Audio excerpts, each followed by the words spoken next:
Pigeon Raceway. 800 metres of fast flowing corners, one of the nicest tracks in the UK. I'm joined by junior Rotax privateer driver and British Championship rookie Daniel Cebula to take a walk around here. Daniel, what do you think of Clay Pigeon? I think it's a great track that has loads of heritage and loads of the top drivers have come here, and so obviously something must be really good here, and I think any driver that's driven around here before I could easily say that it's one of the best and one of the most satisfying or rewarding tracks that you can go in the UK. I mean, the lap's short, but there's a lot happening. There's plenty of opportunities to overtake. The racing's normally really good as well. Yes, it is, with over 30 drivers here in juniors in this weekend. There's easily a huge amount of overtaking opportunities that can be done around the track to keep fans and also drivers really excited and happy for the rest of the weekend. Okay, well, we're on the start-finish line now, but just down there, around the Marshalls Post, is one of the most famous corners in British karting. Let's go and check it out. Turn 1 at Clay Pigeon Raceway, Billy's Blind, a legendary corner. So Daniel, talk us through what you're doing as you come down the hill. Where are you positioning the car? Because it's a fearsomely fast corner. You're trying, as you're coming around this first sort of kink, as you're going into Billy's Blind, you're trying to get as much of a smooth line coming through the corner so you can have as much speed going into the chicane.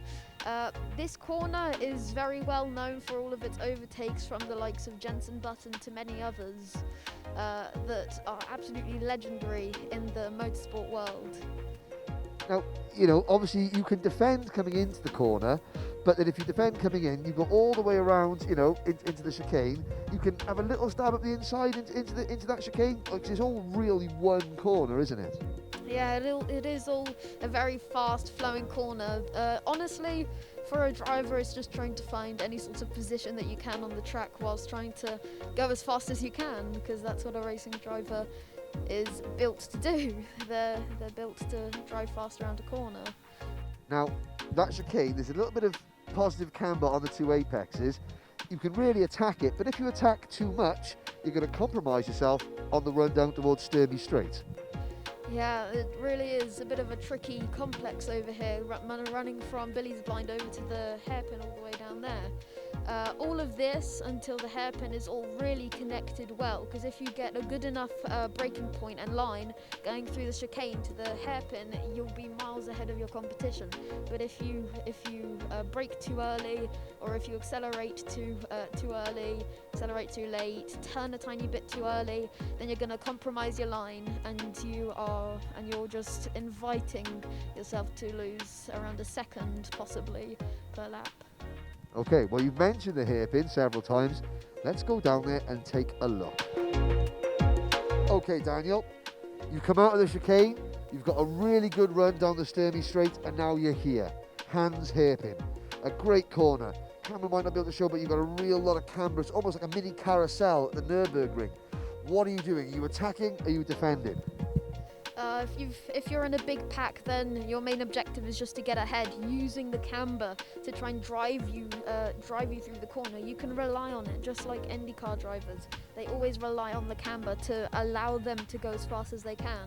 You've got to try and rely on the camber, on the rubber, and also of the grip of your tyres, and also just rely on the drivers. It's a huge amount of thought that most drivers don't even realise that they're doing, and it's almost incredible how much you think about in just one corner.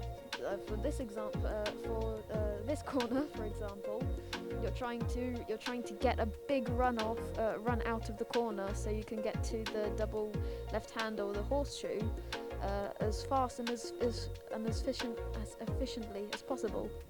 Yeah, you make a really good point, because of course you've got the camber here, and the corner just spits you out onto the short run up to the horseshoe, which again has got camber on the inside. Is it a case of sacrificing an overtaking opportunity here to make sure you got an overtaking opportunity there, or if you make an attempt right at this hairpin, you know you're going to be defending into the horseshoe? Honestly, it depends on what type of setup you're running and how good of a run you're getting out of it. If you've got a good setup for off of the corner, then you can rely on just pulling away, and you can attack the next person all the way down at the horseshoe. But if you've got a more of a straight line speed, or if you've got a different setup, or if you can't exactly make the move, then it's better to stick behind and wait until the horseshoe so you can go for a move there, because that's possibly the safer option. Now this circuit is full of corners where you've really got to clench your teeth and put everything into it. But there's one more really, really fast flowing, potentially hazardous corner to go, and that is Top Bend, the last corner. Let's go and check it out.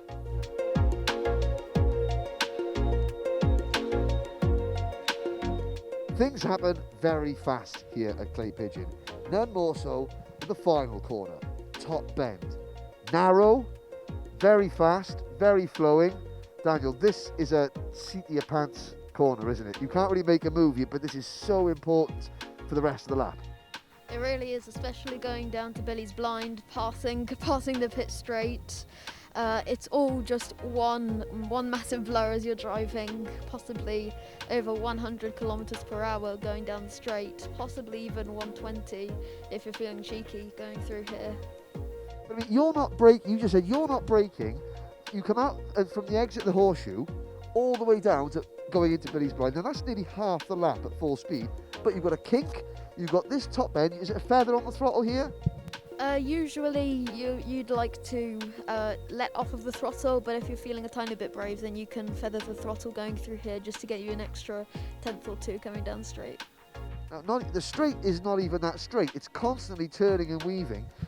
But you're watching the driver in front. If the driver makes a mistake in front of you, that's going to affect you and your entire lap, really, isn't it? Yeah, especially if you're going through here, you're almost millimeters away from each other half the time. It's really close in the British Champs, and the highest standard of driving is honestly the hardest you can find anywhere in Europe. Well, Daniel, thank you so much for guiding us round this circuit. I love Clay Pigeon. It's fast, it's flowing, things happen in a hurry, it's spectacular, but if you make a mistake, those barriers are awfully close indeed. It's going to be some fantastic racing. Daniel, good luck in the racing today. We will see you later on in the finals. Thanks so much for joining us, and yeah, all the best for the new year. Thank you very much, and you too.